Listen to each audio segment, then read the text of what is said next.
Alright guys, come with me to retwist and style my boyfriend's dreads with me. We're going to put him in 2-strand twists. We go ahead and do a detoxifying shampoo because he needs it. He does so much basketball sweating and all that. So we got him all cleaned up. And then I start off by doing the lower set first. He has an even amount of dreads, so it's perfect. I don't have to put 3 together, but I made Legacy go get me the gel. And then I kind of start going, I make sure all the parts are pretty even. I'll go over in rows first of the parting like this, and then go down in the sections by 2 because I put 2 together. This man is obsessed with me because no matter what I did, he was leaning on me constantly. I had to put him up so many times. And then this is his hair a little over halfway done. We only have 2 rows left. And then this is him laughing because I'm the funniest girl he's ever met. And we get kisses all around for that, okay? The top I had to kind of maneuver around him a little bit, but I put gel on the line before I section it because it's easier to get crisp lines. But we finished up, compared to Legacy's hair, this only took a little over an hour, and then this is the final product. I think it actually looks really good. We got all the partings really good because I try not to mess with them because you don't want to mess with dread parting if it's connected to the other dread, so this is it. I just don't think we should be racist, guys. So you suck a lot of BBC, huh? What? I bet you get piped by black men every Friday. Am I interrupting something? You've ruined your genetic code. Now you have black men's semen in your body, and it's gonna stay there forever. I'm so confused. Is there a chair so I can sit there in disgust while I watch you guys? Mad bus driver here. Brothers and the ladies and the haters that are most definitely watching. Yeah. So as the southeast freeze a tad bit and the west coast roast, a lot of buildings are on fire out there in California. You know, I would like to take the time to talk to you about communities, brothers. Communities. Black men building communities overseas or maybe in different parts of the country, but primarily overseas. Now, over the years, I've made suggestions like Thailand, Philippines, and black men are actually doing that. They actually are setting up shop in places like the Thailand and the Philippines and Brazil. A lot of black expats are going overseas and are wifing up the locals over there, and they're not coming back to the States.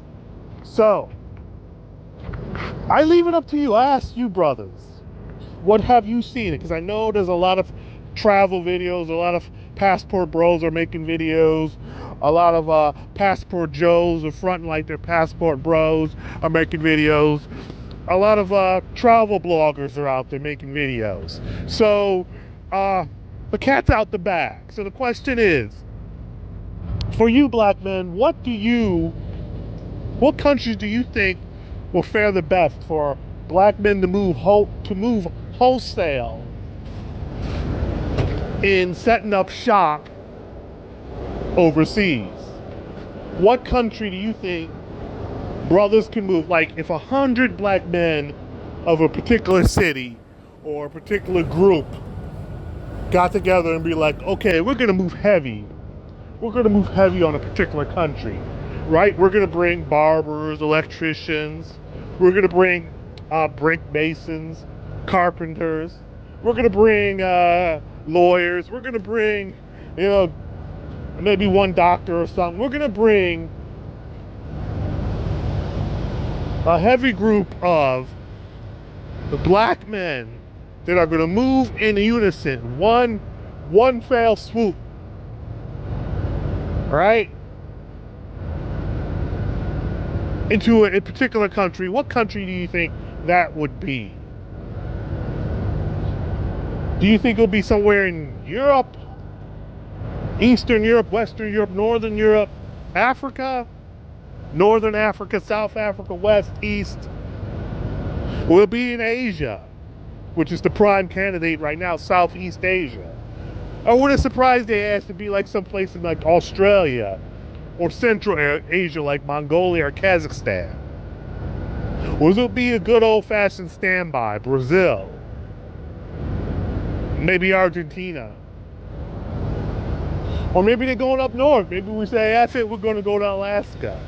because it's still in the United States. It'll be easier to move over there and set up shop. Where do you brothers think black men need to go?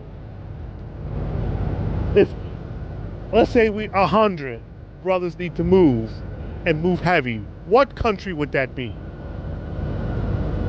Now we're thinking about resources. We're thinking about the ease of being able to do business in those countries. We're also thinking about how favorable they'll be, the ladies, for black men. All of those things need to come into play when you're thinking about, how we're moving, the finances of the group, how much money the group can raise to be able to move out and set up shop overseas. Plus, like, the resources over there in those countries. Is land cheap? Is high taxes? Crime? Again, how friendly the locals are. How their business system set up. Their business climate. Is it easy for you to open a business overseas? Is it easy for you to buy land over there? Because, some people be like, I want to go to West Africa, Ghana, Nigeria, the Gambia, Senegal, and buy land over there. And then they find out when they get there, they got to jump through these hoops, because they also have to be careful, because the locals over there will scam your ass and selling you land that they don't even own.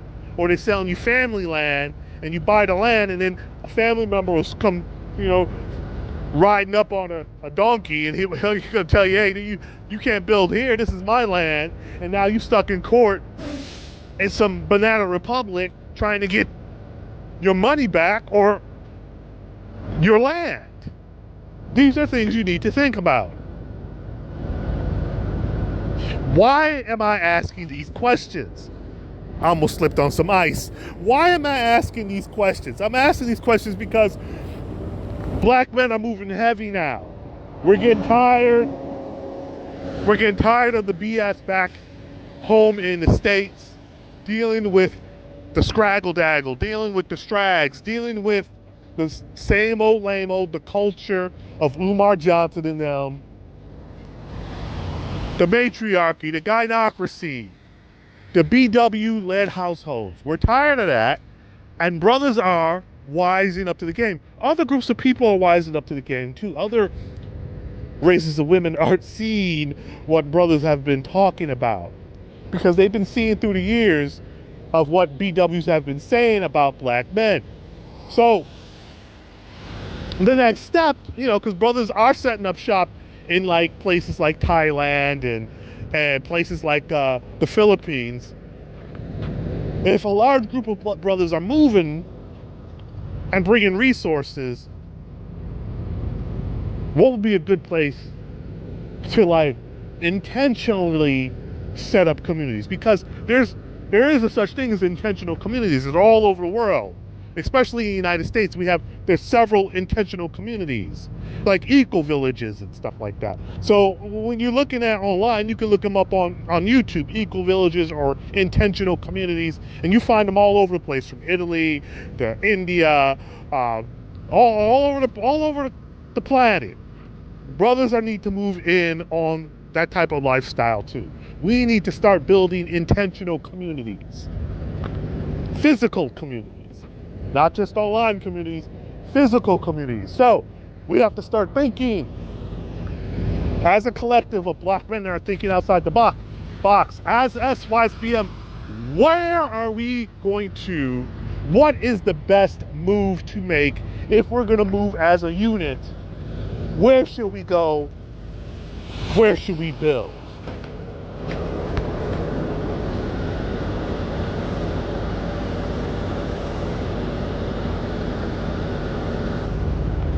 So that is a quick rant on, intentional communities and what we need to do. So I would like to hear your feedback in the comment section.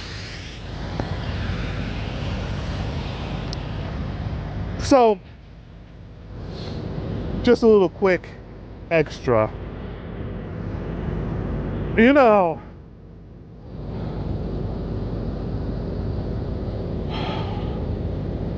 So I'm not going to try to do this what people call bashing, but these white ladies are coming out here with figures that are putting a certain category of women who used to have or used to be known for those type of figures to shame. White ladies are coming out here with the Chun-Li legs from like Street Fighter.